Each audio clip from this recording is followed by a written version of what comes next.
Bonsoir à tous, merci d'être au rendez-vous pour un nouveau JT sur Monaco Info. Voici les titres de votre journal. Elle a été la première championne olympique de voile en 1928. Un hommage a été rendu hier à Virginie Herriot à Roquebrune-Cap-Martin en présence du prince Albert II. C'était lors des Journées de l'Arbre et nous y étions. Nous évoquerons les engagements de la mairie de Monaco en faveur du développement durable et de la protection de l'environnement. La ville prévoit de nombreux événements en ce mois de septembre. Marjorie Crovetto sera notre invitée. Et puis nous vous emmènerons à la découverte de l'une des principales sources d'eau potable de la principauté, celle du Testimonio. Et enfin, focus ce soir sur une loi qui a été adoptée en juin dernier au Conseil national et publiée cet été au journal officiel. Une loi réformant le régime de la résidence alternée pour les enfants de parents séparés. Raphaël Zvara nous éclairera à ce sujet. Nous débutons donc ce journal en nous rendant à quelques kilomètres de la principauté, à Roquebrune-Cap-Martin, où a été inaugurée hier la 14e édition des Journées de l'Arbre, en présence de son Altesse Sérénissime le Prince Albert II. Cet événement artistique se déroule dans le Parc des Oliviers et propose différentes œuvres touchant au patrimoine historique de notre région. Le reportage de Gaëtan Lebrun et Camille Caloni. Cette année, l'exposition rend hommage à la mer et aux océans et met à l'honneur une figure emblématique de la voile, la championne olympique Virginie Herriot. Ses exploits et sa carrière sont célébrés à travers plusieurs œuvres originales, spécialement créées pour l'événement. Alors ce soir, c'était une soirée un petit peu particulière, puisqu'on a voulu rendre hommage à Virginie Herriot, qui est une des personnalités qui a vécu sur la commune de Roquebrune, il y a de nombreuses années maintenant, enfin fin 19e, début 20e. Virginie Herriot, donc première femme médaillée olympique en voile en 1928 à Amsterdam. Mais néanmoins, aujourd'hui, peu de gens connaissent Virginie Herriot. C'était une navigatrice hors pair, quelqu'un qui a beaucoup marqué le Yacht Club de France, qui a beaucoup œuvré dans la construction navale et qui a vécu pour naviguer. Alors bon, parfois elle se posait la question, est-ce que je navigue pour vivre ou est-ce que je vis pour naviguer? Mais c'était vraiment, la vie sans la navigation, c'était clairement impossible pour elle. Donc évidemment, à Roquebrune-Cap-Martin, ça a tout son sens. Sa maman avait la Villa Cypris qui est cette espèce de cloître qui plonge dans la mer, accroché sur les rochers du Cap-Martin, qui est un repère pour les marins et pour tout le monde. Donc c'est aussi une façon d'expliquer aux gens l'histoire de ce lieu et l'histoire de Virginie avec le site. Voilà. La cérémonie d'inauguration a eu lieu en présence du prince Albert II, qui a salué l'engagement des artistes et de la ville pour la promotion de la culture et du patrimoine local. Un mois pour sensibiliser à la protection de l'environnement et au développement durable. La mairie de Monaco se mobilise durant septembre en poursuivant son engagement en faveur de notre planète. Elle propose différents événements, tout public, pour inciter la population à s'engager à ses côtés. Pour en parler, l'adjointe au maire en charge du cadre de vie, de l'environnement et du développement durable est avec nous. Bonsoir Marjorie Crovetto. Bonsoir Émilie. On peut le dire, ce mois de septembre est placé sous le signe de l'environnement à la mairie de Monaco. Tout à fait, exactement, on peut le dire. Alors c'est vrai que ça fait longtemps que la mairie de Monaco est engagée en faveur de l'environnement. Donc nous avons d'ailleurs au sein de la mairie une délégation environnement avec vraiment une personne dédiée à l'environnement, un référent environnement au sein du secrétariat général de la mairie. Plusieurs événements seront donc organisés en ce sens. Le premier, c'est le traditionnel Mounégou Repair Café. Ce samedi, c'est un événement qui a désormais trouvé ses clients, on peut le dire. Alors tout à fait, effectivement, ce samedi, on accueille notre traditionnel Mounégou Repair Café. Donc maintenant, c'est vraiment un rendez-vous incontournable qui a lieu vraiment une fois tous les 2 mois et qui accueille vraiment beaucoup de personnes qui ont des objets chez eux qui ne fonctionnent plus. Donc en fait, la seule condition, c'est que l'objet soit transportable. Et une fois que vous arrivez au marché, il y a les bénévoles du Repair Café Nice qui se chargent des petites réparations. Donc effectivement, il y a beaucoup de monde.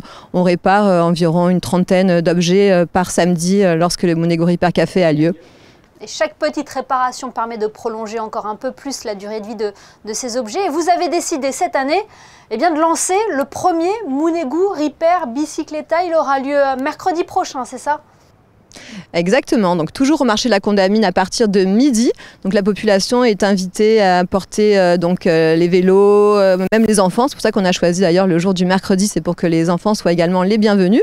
Et il y a un professionnel de Decathlon Monaco qui attend la population pour procéder à un entretien des vélos, quelques petites réparations, un diagnostic éventuellement. Et c'est toujours dans le même esprit en fait, donc vraiment de favoriser déjà la mobilité douce, de réduire le gaspillage, de prolonger la durée de vie des objets. Et ça s'inscrit vraiment dans le cadre de la Semaine européenne de la mobilité. Favoriser l'économie circulaire, c'est aussi un axe que vous souhaitez développer. C'est pour cela qu'il y aura une braderie organisée par la mairie au parc Princesse Antoinette le 27 septembre. Alors tout à fait, c'est pour finir aussi en beauté ce mois de septembre qui est placé sous le signe de l'environnement. Donc nous organisons la fameuse braderie de la mairie de Monaco. Donc la mairie met à disposition gratuitement des résidents des stands où ils pourront revendre les objets divers, des vêtements, des livres, des objets de décoration.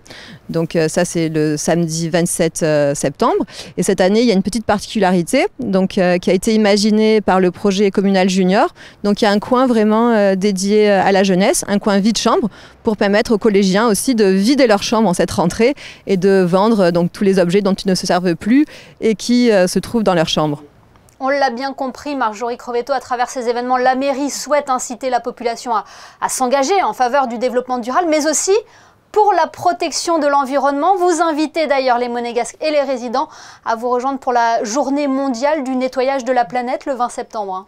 Ce sera de nouveau au marché de la Condamine, le top départ de la World Cleanup Day, donc la journée mondiale du nettoyage de la planète. Alors cette année, nous avons souhaité une petite nouveauté pour rendre l'événement plus inclusif et permettre vraiment à tous ceux qui souhaitent y participer de pouvoir y participer.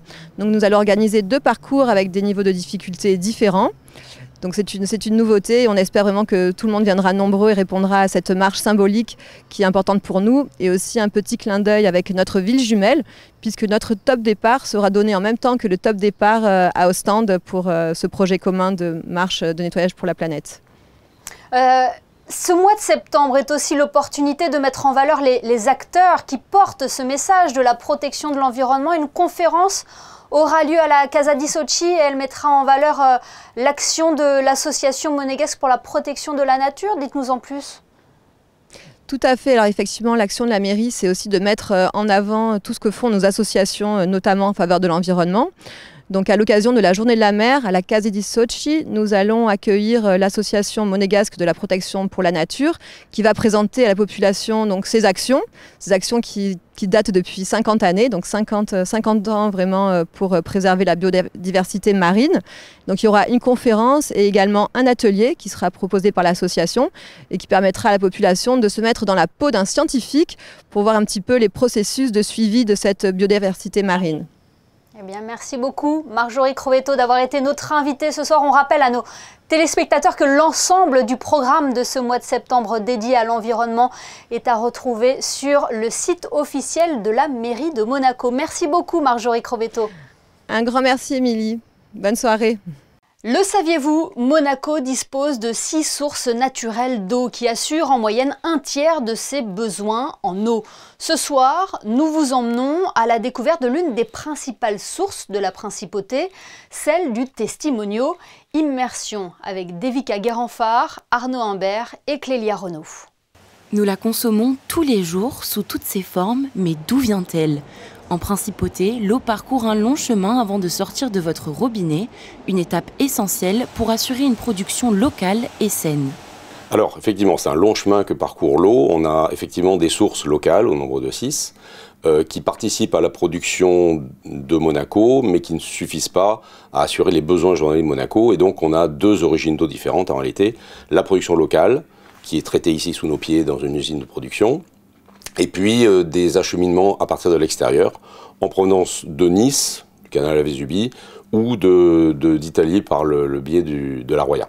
Parmi ces sources, certaines sont plus exposées que d'autres aux grands projets urbains, mais au Larvotto, celle du Testimonio a soigneusement été protégée, malgré l'ampleur du chantier nommé à son honneur. Alors ici, nous sommes au cœur du sujet de la source Testimonio, qui a été préservé et sauvegardé malgré l'importance du programme immobilier Testimonio 2. Et donc derrière moi se trouve une cuve de récupération des drains qui ont été tirés à l'arrière du projet et qui récupèrent toute l'eau de la source Testimonio, qui ensuite est acheminé au travers de ces tuyaux qui sont à côté de moi vers une bâche de reprise, laquelle bâche est pompée pour envoyer l'eau à notre usine de traitement au Larvoto qui est située à peu près 200 ou 300 mètres d'ici. Et effectivement, ça valait le coup parce que c'est le deuxième point de production de la principauté, derrière la source Ingram et devant les 4 autres sources dont on parlait, puisqu'elles sont 6 en tout. Donc c'est quand même une source vraiment très, très importante. Mais pour la Société monégasque des eaux, préserver les ressources, c'est aussi mieux informer le public sur son usage. On a commencé à mettre en place une petite vignette et qui permet de voir l'état de dépendance de Monaco par rapport à ses besoins journaliers. Tout l'enjeu de cette communication, c'est de faire prendre conscience aux gens qu'effectivement l'eau coule souvent, quasiment tout le temps au robinet, et pour autant c'est pas si simple que ça et qu'il y a des mesures à prendre pour préserver l'avenir, je veux dire. Des sources préservées, un suivi constant et une sensibilisation régulière. À Monaco, l'eau est l'affaire de tous et au Larvoto, elle coule à flot au pied des gratte-ciel. Focus à présent sur une loi qui a été adoptée en juin dernier au Conseil national et publiée cet été au Journal officiel. Une loi réformant le régime de la résidence alternée pour les enfants de parents séparés. En quoi ce changement législatif est-il une avancée? Pour le savoir, nous sommes avec Raphaël Zvara. Bonsoir. Bonsoir. Merci d'être notre invitée ce soir. Vous êtes avocate associée au sein de CMS Monaco. Est-ce que cette loi est une évolution majeure dans le droit de la famille? Alors oui, cette loi est une évolution majeure à mon sens pour le droit de la famille pour plusieurs raisons et une évolution très rapide, je trouve aussi, qui conforte la volonté de moderniser le droit de la famille à Monaco. Pourquoi ? Parce qu'aujourd'hui, et depuis le 11 juillet 2025, le magistrat a la possibilité, s'il juge que c'est dans l'intérêt supérieur de l'enfant, de mettre en place une résidence alternée, même si l'un des deux parents n'est pas d'accord pour que de telles modalités soient implémentées. Et avant le 11 juillet 2025, ce n'était pas le cas. L'accord des deux parents était nécessaire. C'est une réforme qui vise à assurer l'intérêt de l'enfant, hein. Alors tout à fait, puisque l'intérêt de l'enfant est au cœur des débats, c'est la priorité du magistrat qui va fixer les modalités d'exercice de l'autorité parentale. Et aujourd'hui, grâce à cette loi, on va lui laisser au magistrat la possibilité de mettre en place une nouvelle modalité qui est la résidence alternée, même sans l'accord d'un des deux parents. Donc on va peut-être quelque part, moi je le vois comme ça, rationaliser le débat avec une prise en compte d'éléments objectifs, l'intérêt de l'enfant, et on va le dépassionner en fait, puisque certains parents parfois, parce qu'il y a des rancœurs, des tristesses, ne veulent pas mettre en place la résidence alternée, mais ce n'est pas toujours dans l'intérêt de l'enfant de ne pas la mettre. Ce sont les enjeux soulevés par cette disposition provisoire? Cette disposition, elle est particulière. Pour moi, elle est nouvelle. Je sais qu'en France, ils ont la même disposition. Elle permet au juge de mettre en place, pour une durée qui sera déterminée, j'imagine, dans son ordonnance ou sa décision, une résidence alternée pour ensuite revenir certainement dessus et la valider définitivement ou pas. Je comprends aussi par ce texte, parce que je ne l'ai pas encore appliqué, que cette possibilité de mettre en place une période provisoire n'est pas une obligation. Donc la résidence alternée pourrait être mise en place d'emblée, de manière entre guillemets définitive, parce que je rappelle, et c'est important, qu'en matière de protection de l'enfant, d'autorité parentale, il n'y a pas de décision définitive. Jusqu'à ce que l'enfant ait 18 ans, on peut ressaisir le juge en changement des modalités de résidence, en changement, modification de la contribution alimentaire, dès lors qu'on justifie d'un élément nouveau. Donc c'est pas le caractère définitif est à prendre avec des pincettes. On l'entend, cette réforme implique de nombreuses nouveautés, hein. Elle implique de nombreuses nouveautés et je pense qu'elle va impliquer heureusement ou malheureusement un nouveau contentieux aussi auprès du tribunal. Ça implique peut-être plus de saisine du tribunal par, j'imagine aujourd'hui c'est le cas, plus de papas qui vont vouloir avoir leurs enfants davantage et qui n'avaient pas eu cette chance ou cette opportunité avant la promulgation de cette loi, puisque ce n'était peut-être pas le choix de la maman, pas la volonté de la maman. Et il suffisait à l'un des deux parents avant le 11 juillet de dire « je ne souhaite pas que la résidence alternée soit mise en place », pour que la résidence alternée ne le soit pas. Donc aujourd'hui, ça va impliquer certainement des nouvelles saisines. Merci beaucoup Raphaël Svara d'avoir été notre invité ce soir pour nous éclairer donc sur cette loi réformant le régime de la résidence alternée pour les enfants de parents séparés. Merci. Merci à vous, merci. L'humour à l'honneur au bar des artistes. Hier soir, le public a répondu présent pour la 5e édition du Comedy Club.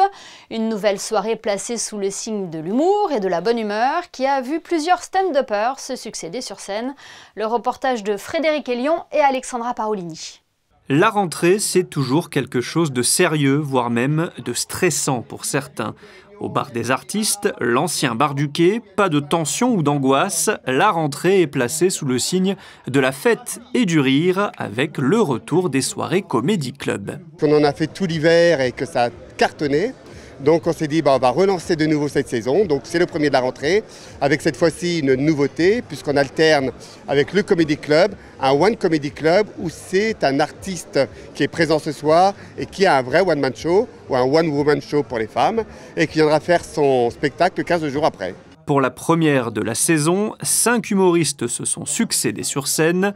Nathalie Parizeau, Marine Bambagiotti, Sacha Lozzi, Clémy Deluxe et Hugo Pêcheur, passés notamment par le prestigieux festival de Montreux. Ils ont tous présenté leur univers avec des stand-up de 10 à 15 minutes. Il y a Montreux parce qu'il y a ces scènes-là. C'est là qu'on fait nos armes, c'est là qu'on apprend tout, qu'on teste des choses, qu'on a le public qui est hyper proche de nous. Ça nous permet d'avoir un retour hyper direct et hyper proche. Mon spectacle, il parle d'amour, de comment réussir à dire je t'aime à travers les générations. Je compare la génération de mes parents avec la mienne. Quelles sont les différentes façons de se dire je t'aime? Est-ce que c'est important de se le dire avec des mots ou avec des actes? Tout ça sous forme d'humour et avec un peu d'émotion. Moi, je rappelle beaucoup le fait que j'aime beaucoup la vie. J'aime la vie, je suis là pour qu'on aime la vie tous ensemble. J'aime beaucoup Beyoncé aussi, ça se ressent. C'est une de mes influences principales. Pour pas dire c'est ma mère. Voilà, je suis pas censée en parler. Jay-Z est pas au courant, mais Beyoncé c'est ma maman. Donc voilà, je parle beaucoup de musique, je suis passionnée de musique. J'ai fait des études de journalisme, j'en parle aussi sur scène. Et voilà, c'est surtout ma nouvelle vie de stand-upeuse dont je parle sur scène. Et si vous avez raté Clémy Deluxe, pas de panique, elle reviendra au mois de novembre pour jouer cette fois-ci son spectacle d'1 heure à l'occasion du One Comedy Club. Autre rendez-vous à noter dans vos agendas un peu plus proches dans le temps. Le mardi 16 septembre, le théâtre Princesse Grace accueille Laurence Delamarre pour une conférence intitulée « Gabrielle Chanel à travers la littérature », un événement organisé dans le cadre de l'exposition « Les années folles de Coco Chanel » proposée à la Villa Paloma. Gaëtan Lebrun vous propose de découvrir ou redécouvrir cet hommage à cette grande créatrice de mode à travers ce reportage. L'exposition Coco Chanel, répartie en 3 étages, vous propose bien sûr les œuvres d'une visionnaire qui a révolutionné les codes de la mode à travers ses créations, mais pas que. Vous pourrez aussi retrouver Chloé Royer, célèbre sculptrice, qui, tout comme Gabrielle Chanel, libère le corps féminin grâce à ses créations uniques. Je travaille beaucoup la représentation du corps féminin en sculpture, sur des questions aussi d'équilibre. C'est des sculptures qui sont perchées sur des talons aiguilles et qui deviennent en fait des béquilles. Mais voilà, on peut y interpréter plein de sortes de choses, mais à la base, c'est des mannequins, des jambes mannequins. Et au 2e étage, on a une vidéo qui s'appelle Lemb, qui est une danseuse qui se mouvoie devant un miroir déformant. Et nous, on vient en fait prendre l'image dans ce miroir. Donc c'est juste pour moi comme une étude de corps ou presque une étude d'une prochaine sculpture. Et ici, donc c'est une salle qui a été faite pour cette exposition. Donc il y a toujours en fait cette idée de plusieurs images qu'on peut mettre et du coup vraiment de la métamorphose en fait entre plusieurs significations, entre un corps et un objet ou un animal, enfin entre le vivant en général. Plusieurs salles à chaque étage lui sont consacrées au sein de cette exposition que vous pourrez découvrir jusqu'au 5 octobre. Ce journal touche à sa fin. Merci de nous avoir suivis. Dans quelques instants, les prévisions météo de Devika Guérenfard, suivies des sorties cinéma de la semaine. On se quitte avec des photos d'archives de la Classic Week, cet événement vintage qui traverse le temps. C'était il y a 20 ans et les photos étaient signées Charlie Gallo, que nous saluons. Passez une très belle soirée et à demain, 19 h, pour une nouvelle édition sur Monaco Info.